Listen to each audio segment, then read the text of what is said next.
ಇವತ್ತು ಭಾನುವಾರ, ಇವತ್ತು ಕೂಡ ಬೆಳಗ್ಗೆಯಿಂದ ಜನಸಂಪರ್ಕ ಸತತವಾಗಿ 2010ರಿಂದ ಇಲ್ಲಿವರೆಗೂ ಕ್ಷೇತ್ರದಲ್ಲಿ ಒಡನಾಟ, ಅದೇ ಕಾರಣಕ್ಕೆ ಮರು ಆಯ್ಕೆ, ಹೇಗಿವೆಲ್ಲ ಸಾಧ್ಯ? ಗೊತ್ತಿಲ್ಲ, ರಾಜಕಾರಣಿ ಹಾಕ್ತೀನಿ ಅನ್ನೋಂಥ ನಂಬಿಕೆಯಿಂದ ಬರಲಿಲ್ಲ. ಜನಸೇವೆನ ಖಂಡಿತ ನಾನು ಇಷ್ಟಪಟ್ಟಿದ್ದೀನಿ. ಚುನಾವಣೆವರೆಗೂ ರಾಜಕಾರಣಿ ಆಗಿರ್ತೀನಿ. ಚುನಾವಣೆ ಆದ್ಮೇಲೆ ಒಂದು ತಾಯಿ ಮಾತೃ ಸ್ವರೂಪಿಯಾಗಿ ನಿಂತ್ಕೋತೀನಿ. ಎಲ್ಲ ಕ್ಷೇತ್ರಗಳಲ್ಲೂ ಅಭಿವೃದ್ಧಿ ಮಾಡಬೇಕು ಅನ್ಕೊಂತೀನಿ. ಒಂದು ಕ್ಷೇತ್ರ ಅಂದರೆ ಮಾದರಿಯಾಗಿ ನೋಡೋಕೆ ಇಷ್ಟಪಡ್ತೀನಿ. ಶಿಕ್ಷಣ ಕ್ಷೇತ್ರದಲ್ಲಾಗಿರ್ಬೋದು, ಯಾವುದೇ ಕ್ಷೇತ್ರ ಆಗಿರ್ಬೋದು, ಯಾವ ರೀತಿ ನಾನು ಅದನ್ನು ಅಂಥ ರೂಪುರೇಷೆಗಳನ್ನ ಹಾಕ್ಕೋತೀನಿ. ಎಲ್ಲ ಕ್ಷೇತ್ರಗಳಲ್ಲೂ ಅಭಿವೃದ್ಧಿ ಮಾಡಲಿಕ್ಕೆ ಇಷ್ಟಪಡ್ತೀನಿ.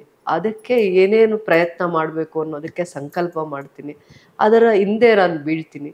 ಜನ ಅದನ್ನು ನನ್ನಲ್ಲಿ ಇಷ್ಟಪಡ್ತಾರೆ, ಆ ಗುಣನ ಇಷ್ಟಪಡ್ತಾರೆ. ವೈಯಕ್ತಿಕವಾಗಿ ಕೆಲವೊಂದು ಸಂದರ್ಭದಲ್ಲಿ ರಾಜಕಾರಣಿಗಳು ಅವ್ರ ಟೈಮ್ ಕೊಡೋಕ್ಕಾಗಲ್ಲ.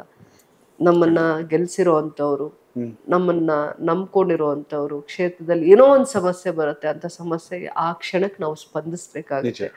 ಅದಾದ್ಮೇಲೆ ಜಾಸ್ತಿ ಸಮಯ ಅವ್ರಿಗೆ ಕಷ್ಟ ಸುಖ ಇರೋವಂಥ ಸಂದರ್ಭದಲ್ಲಿ ಸಿಗ್ತಾರೆ ಶಾಸಕರು. 2 ದಿನಕ್ಕೆ 3 ದಿನಕ್ಕೆ ಒಂದ್ಸತಿ ನಮಗೆ ಕೈಗೆ ಸಿಗ್ತಾರೆ. ನಾವು ಅವ್ರನ್ನ ಹುಡ್ಕೊಂಡು ಹೋಗುವಂಥ ಪರಿಸ್ಥಿತಿ ಇಲ್ಲ ಅನ್ನೋವಂಥ ವಾತಾವರಣ ಯಾರು ಇಟ್ಟಿದ್ರು ಕೂಡ ಅದು ಯಾವತ್ತಿಗೂ ಒಳ್ಳೇದು.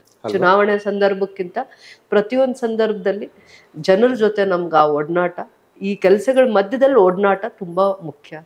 ಅವ್ರಿಗೆ ಸಮಯ ಕೊಡ್ಬೇಕಾಗತ್ತೆ. ನಾವು ಅವ್ರಿಗೆ ಸಿಗದೆ ನಾವು ದೂರ ಉಳಿಯಕ್ ಆಗೋದೇ ಇಲ್ಲ. ನಾನು ಆ ಕೆಲಸ ತಂದಿದ್ದೀನಿ, ಗ್ರಾಂಟ್ ತಂದಿದ್ದೀನಿ, ರೋಡ್ಸ್ ತಂದಿದ್ದೀನಿ, ಕುಡಿಯೋ ನೀರು ಹಾಕಿದ್ದೀನಿ, ಲೈಟ್ಸ್ ಹಾಕಿದ್ದೀನಿ, ಇನ್ನೇನು ಕ್ಷೇತ್ರಕ್ಕೆ ಇಂಡಸ್ಟ್ರೀಸ್ ಟೌನ್ಶಿಪ್ ಮಾಡಿದ್ದೀನಿ, APMC ಮಾರ್ಕೆಟ್ ಮಾಡಿದ್ದೀನಿ. ಅದಲ್ಲ, ಜನ ಅವ್ರ ಭಾವನೆಗಳನ್ನ ಹಂಚ್ಕೋಬೇಕಾಗತ್ತೆ, ಕಷ್ಟ ಸುಖ ಹೇಳ್ಕೋಬೇಕಾಗತ್ತೆ. ಮನೆ ಬಾಗಿಲಿಗೆ ಬಂದಾಗ ಹಾಸ್ಪಿಟ್ಲ್ ಇರ್ಬೋದು, ಏನೋ ಒಂದು ಸಮಸ್ಯೆಯಿಂದ ಬರೋ ಅಂಥವ್ರಿಗೆ ನಾವು ಮುಖ ತೋರಿಸ್ಬೇಕಾಗತ್ತೆ. ಅವ್ರ ಕಷ್ಟ ಸುಖನ ಕೇಳೋ ಅಂಥ ತಾಳ್ಮೆ ನಾವು ಬೆಳೆಸ್ಕೋಬೇಕಾಗತ್ತೆ.